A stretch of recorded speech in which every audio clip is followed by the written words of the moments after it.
Hi, I'm Todd Heitkamp, the owner of Dakota Angler here in Sioux Falls, South Dakota, with this week's 2-minute fishing report. Well, folks, this past week's weather was kind of a mixed bag. A lot of wind and some rain, and that really limited the number of fishing opportunities for people around the area.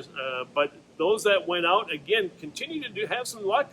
You know, the walleye bite has tapered off somewhat in some areas. The perch bite is a little inconsistent because, again, this time of year, until the water temperatures start to drop, it's going to be that way for a while. But again, with the cooler weather coming in, those temperatures will start to fall, and the perch fishing should pick up around the area quite a bit.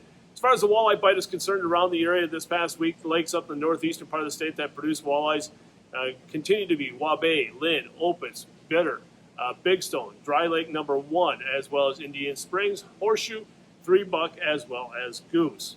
Down the southeastern part of the state, those lakes that have been producing walleyes continue to do so. Dry Lake by Willow Lake, Thompson, Sinai, Ponset, starting to pick up a little bit more at Ponset. Otherwise, 81 Ponds and Twin. And then a few are being caught at Spirit, as well as Island, Brant, as Madison. As far as what are people doing to catch those walleyes, again, those tactics really haven't changed much. A lot of guys are pulling spinners with crawlers. Again, slow death continues to do quite well. And then a lot of people are snap jigging. A lot of people have been coming in talking to us about that. People have been using the moonshine shiver minnows as well as the Tika minnows, have been doing really well, as well as the Rapala jigging wrap. And then the other way the guys are covering that water is through pulling crankbaits. Whether or not you're talking about the Hornets, the Selma Hornets continue to do well. And folks, we have the largest selection of Selma Hornets that you'll find around here by far. So stop on by and take a look at that. Now, other people are using the Shaky Shads by Walleye Nation, and then also the Flicker Minnows and the Flicker Shads, as well as the Rapala Shad Wraps behind me.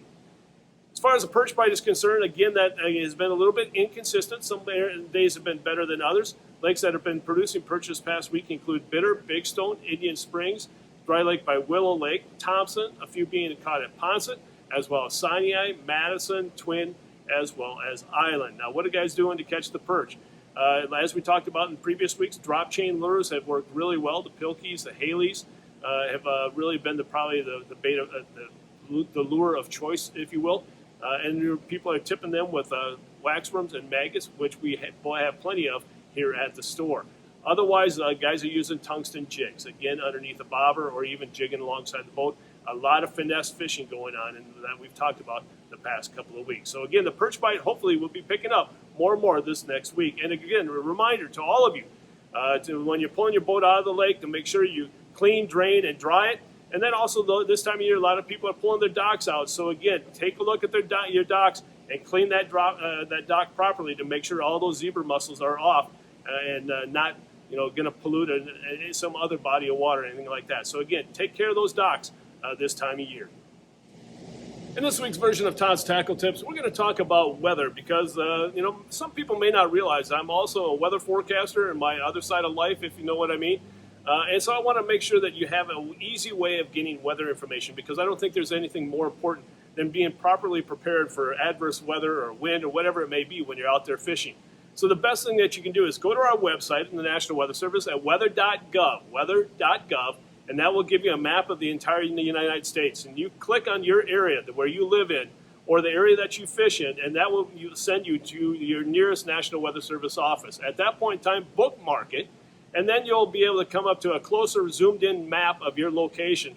And you click on your town or your area that you live in or the area that you're going to fish. Let's say Lake Ponset or Lake Thompson or Bitter. Click on that location, and at that point in time, you'll get a detailed 7-day forecast for your location that you're going to fish or where you live.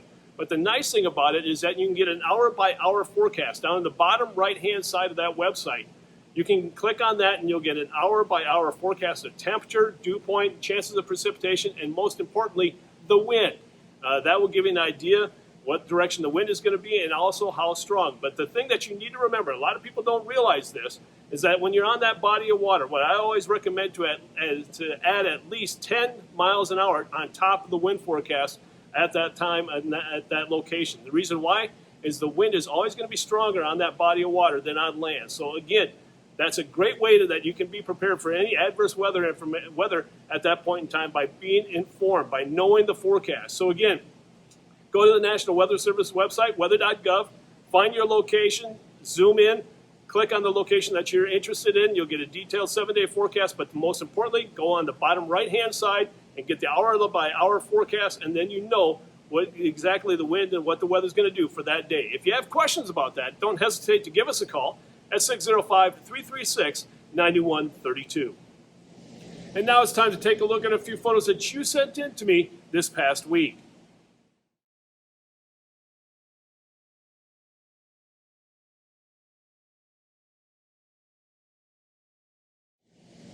And remember, folks, if you'd like your photo included in next week's version of the 2-Minute Fishing Report, please send it to me. Send it to Todd at dakotaangler.com or post it to our Facebook wall. And if I use your photo, your name will be entered into a monthly drawing for a $25 gift certificate.